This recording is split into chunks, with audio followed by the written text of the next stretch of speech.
Good morning students. Class 8 chapter 1 civics. हम आपका 8 class का सिविक्स का चैप्टर 1 डिस्कस कर रहे हैं और हमारा टॉपिक ऑफ डिस्कशन है द इंडियन कॉन्स्टिट्यूशन की फीचर्स, यानी कि हम हमारे संविधान के, भारत के संविधान के की फीचर्स को स्टडी कर रहे हैं। हमारा ये टॉपिक हमने कल की वीडियो में स्टार्ट किया था। कल की क्लास में हमारा टॉपिक कंप्लीट नहीं हुआ था, इसलिए आज की क्लास में भी हम इसी टॉपिक को कंटिन्यू करेंगे। द इंडियन कॉन्स्टिट्यूशन या की features of the Indian constitution. ठीक है बेटा।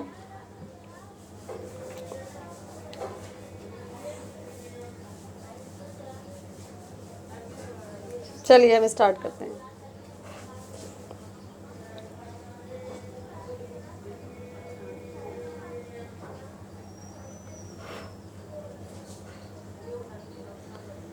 की फीचर्स ऑफ इंडियन कॉन्स्टिट्यूशन।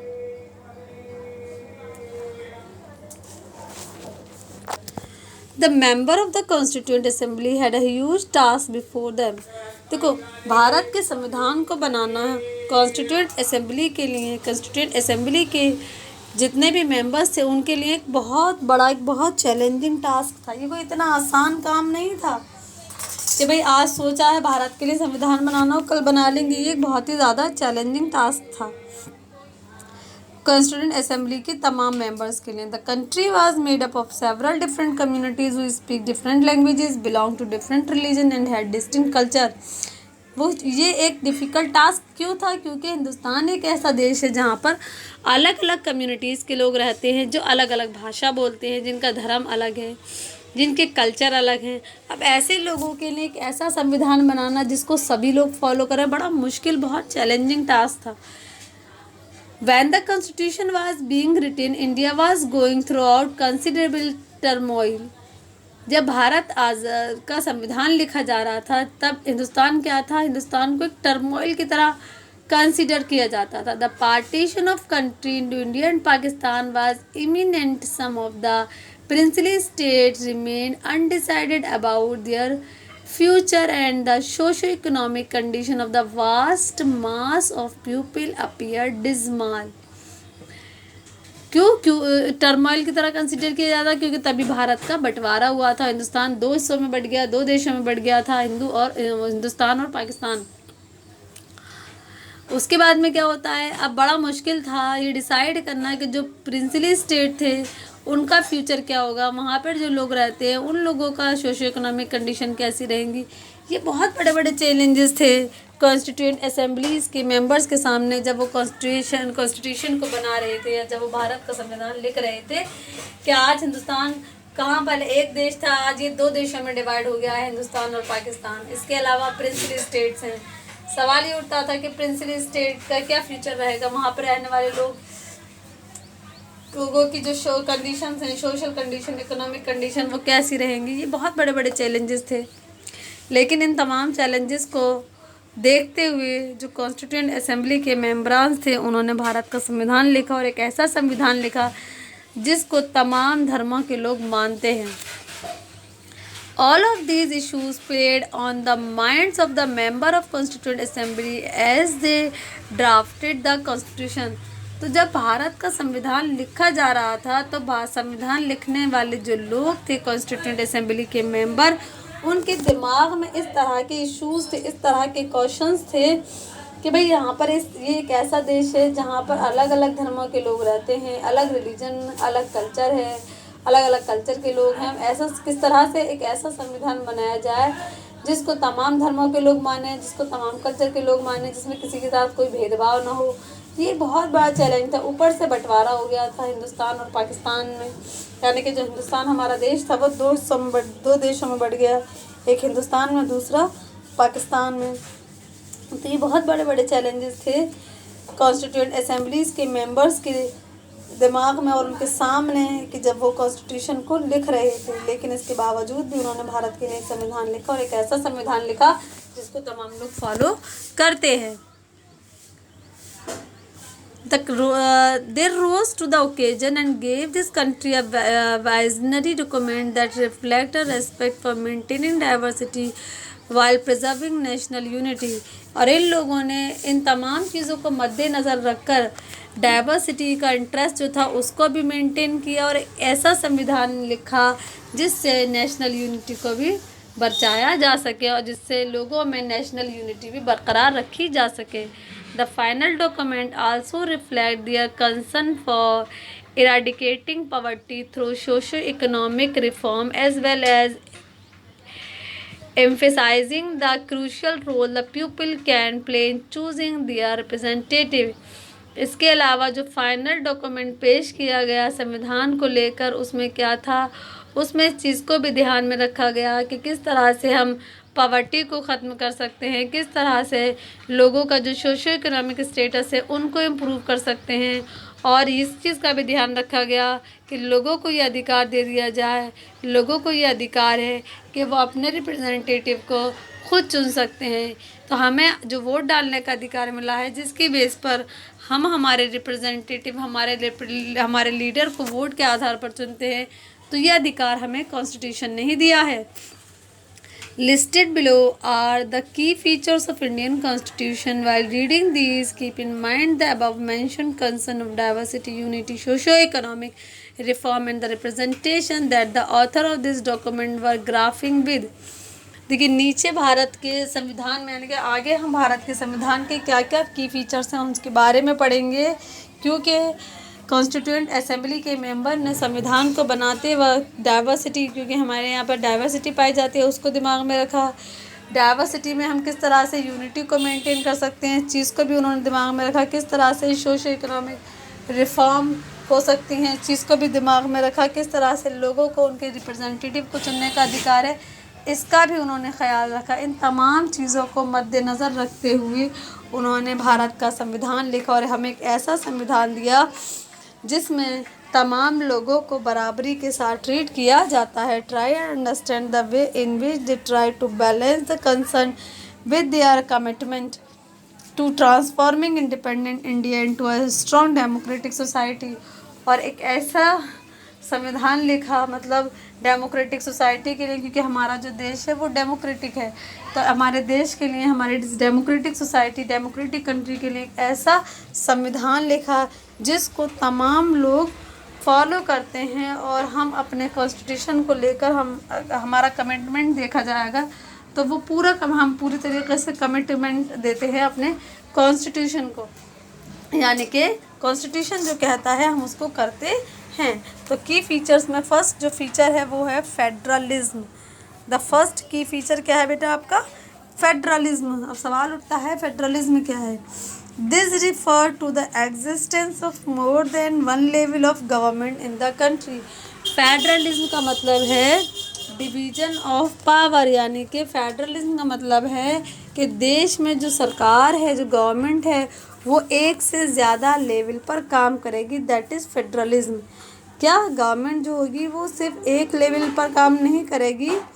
एक लेवल पर काम करने का मतलब होता है ओनली सेंट्रल गवर्नमेंट, लेकिन फेडरलिज्म में ऐसा नहीं होता। क्या होता है? Government work more than one level, यानी कि एक लेवल से ज़्यादा लेवल पर गवर्नमेंट काम करती है। स्टेट लेवल गवर्नमेंट भी काम करती है अगर हम फेडरलिज्म की बात करते हैं, और लोकल लेवल पर भी गवर्नमेंट काम करती है। तो इंडियन कॉन्स्टिट्यूशन के एक बहुत इंपॉर्टेंट फीचर्स है और वो है federalism. In India we have government at the state level and the central level. अगर हम भारत की बात करें, हमारे देश में जो गवर्नमेंट है वो 2 लेवल्स पे काम करती है। एक करती है सेंट्रल लेवल पर, दूसरी करती है स्टेट लेवल पर। सेंट्रल लेवल पर केंद्र सरकार और स्टेट लेवल पर राज्य सरकार। उसके बाद हम बात करते हैं पंचायती राज, ये होता है लोकल लेवल पर। Panchayati Raj is the third tier of the government and you have read about in this in your class 6 book. और देखो पंचायती राज क्या है? पंचायती राज की हम बात करते हैं तो पंचायती राज गवर्नमेंट का तीसरा एक इम्पॉर्टेंट ऑर्गन है जो लोकल लेवल पर काम करता है। पंचायती राज के बारे में आपने 6 क्लास में बहुत डिटेल में पढ़ा है। We looked at the functioning of the state government, और स्टेट गवर्नमेंट के बारे में आपने 7th में पढ़ा है। अब हम इस क्लास में यानी कि 6 क्लास में हम पढ़ेंगे सेंट्रल गवर्नमेंट के बारे में। तो फेडरलिज्म में क्या होता है कि फेडरलिज्म में जो गवर्नमेंट होती है वो मोर देन वन लेवल यानी कि डिफरेंट लेवल पर काम करती है। Central level, state level and the local level. Six class में हम पढ़ चुके हैं पंचायती राज के बारे में, सेवन्थ में हमने स्टेट गवर्नमेंट के बारे में पढ़ा है, और अब हम एट्थ में हैं तो हम पढ़ेंगे सेंट्रल गवर्नमेंट के बारे में। The vast number of communities in India mean that a system of government needed to be devised that did not involve only persons sitting in the capital city of New Delhi and making decision for everyone। देखो, the vast number of community, Bharat में बहुत सारी communities के लोग रहते हैं। System of government to be divide, और जो गवर्नमेंट का जो सिस्टम है यानी गवर्नमेंट किस तरह से काम करेगी, ये भी थोड़ा मतलब ऐसा नहीं है कि पूरे देश को एक सेंट्रल गवर्नमेंट नहीं चलाती, स्टेट गवर्नमेंट का भी अपने एक बहुत इम्पॉर्टेंट रोल होता है। तो तमाम डिसीजन दिल्ली में जो हमारा कैपिटल सिटी है वहीं बैठकर नहीं लिए जाते, यानी कि एंड मेकिंग डिसीजन, यानी कि हिंदुस्तान में रहने वाले हर इंसान के लिए जो डिसीजंस हैं वो दिल्ली में बैठकर नहीं लिए जाते। यानी कि इससे ज़ाहिर क्या होता है, इससे ज़ाहिर ये होता है कि जो स्टेट लेवल और जो पंचायती राज जिसे हम कहते हैं लोकल सेल्फ गवर्नमेंट, उनका भी अपने बहुत इम्पॉर्टेंट रोल होता है और वो भी अपने डिसीजंस लेती हैं। स्टेट लेवल पर गवर्नमेंट स्टेट लेवल पर काम करती है, स्टेट लेवल गवर्नमेंट स्टेट के लोगों के लिए डिसीजंस और लॉज बनाती है। लोकल लेवल पर लोकल यानी कि जो पंचायती राज गवर्नमेंट होती है वो पंचायती या विलेज लेवल पर काम करती है, और सेंट्रल गवर्नमेंट सेंट्रल लेवल पर काम करती है। Instead, it was important to have another level of government in state so the decision could be made for particular area। ये आपको बताया कि सेंट्रल लेवल पर काम करती है, लेकिन जो स्टेट गवर्नमेंट होती है वो स्टेट के लिए पर्टिकुलर एरिया के लिए जिस राज्य की सरकार है वो उस राज्य के लोगों के लिए उस राज्य के लिए डिसीजन लेती है, कानून वगैरह बनाती है। While each state in India enjoy autonomy in exercising power on certain issues।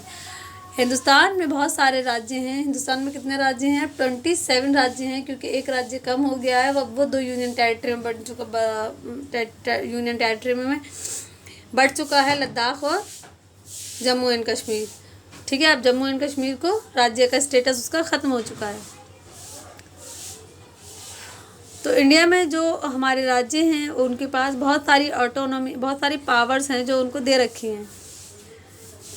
Subject of national concern require that all of this state, और इन स्टेट्स के पास जो पावर्स हैं, जिन जिन एरिया में इनके पास पावर है वो क्या है?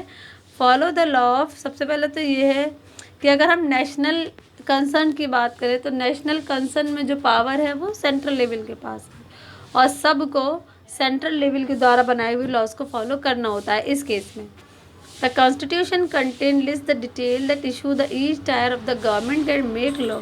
लेकिन कॉन्स्टिट्यूशन ने गवर्नमेंट के तीनों ही टायर्स को ये पावर दिया, और उसमें लिस्ट में एक तरह से क्लियरली ये मेंशन कर दिया है कि सेंट्रल गवर्नमेंट का सब्जेक्ट क्या है, स्टेट गवर्नमेंट का सब्जेक्ट क्या है और लोकल गवर्नमेंट का सब्जेक्ट क्या है। सब्जेक्ट का मतलब ये है कि सेंट्रल गवर्नमेंट को किन किन इश्यूज़ पर कानून बनाने की पावर है, स्टेट गवर्नमेंट को किन किन इश्यूज़ पर कानून बनाने की पावर है, और लोकल गवर्नमेंट किन किन तरह के इश्यूज़ के साथ हैंडल करेगी। तो ये लिस्ट है, कॉन्करेंट लिस्ट, स्टेट लिस्ट, इस तरह से सब चीज़ें मेंशन कर दी गई हैं इन लिस्टों में। In addition the constitution also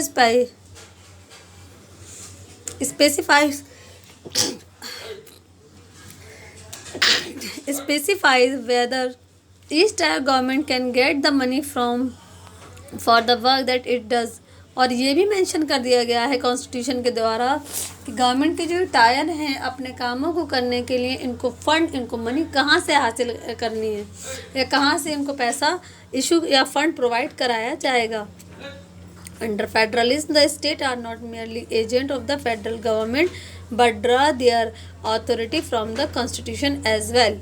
देखिए, अगर हम फेडरलिज्म की बात करते हैं तो स्टेट जो है ना वो कोई फेडरल गवर्नमेंट का एजेंट नहीं है, बल्कि क्या है, कॉन्स्टिट्यूशन ने उसको ये पावर दी है। कॉन्स्टिट्यूशन की तरफ से कॉन्स्टिट्यूशन ने ही उसको ये अथॉरिटी दी है कि वो जो उसके सब्जेक्ट मैटर है, यानी कि जिन इश्यूज़ पर उसको लॉ बनाने की या जिन इश्यूज़ के साथ, जिन मैटर के साथ डील करने की उसकी पावर है, तो वो उन पर काम कर सकती है। पावर या अथॉरिटी उसको कॉन्स्टिट्यूशन ने दी है, ना कि स्टेट फेडरल गवर्नमेंट का कोई एजेंट है। All person in India are govern by law and policies made by each of these level of government. Hindustan में रहने वाले तमाम लोग उन कानूनों और उन पॉलिसीज़ को मानते हैं जिनको गवर्नमेंट बनाती है। गवर्नमेंट यानी कि स्टेट लेवल की गवर्नमेंट, सेंट्रल लेवल की गवर्नमेंट और लोकल लेवल गवर्नमेंट। अब सवाल ये उठता है, स्टेट लेवल गवर्नमेंट और लोकल लेवल गवर्नमेंट जो लॉ बनाती है हम उनको फॉलो करते हैं, लेकिन स्टेट लेवल गवर्नमेंट उन्हीं इशूज़ पर लॉ बनाएगी जो उसके सब्जेक्ट मैटर में आते हैं, सेंट्रल लेवल गवर्नमेंट उन्हीं इशूज़ पर लॉ बनाएगी जो उसके सब्जेक्ट मैटर में आते हैं। और ये लिस्ट है कॉन्स्टिट्यूशन में बहुत क्लियरली मेंशन कर दी गई है। नेक्स्ट टॉपिक है बेटा हमारा parliamentary form of government. This topic I will discuss in next video. Thank you very much.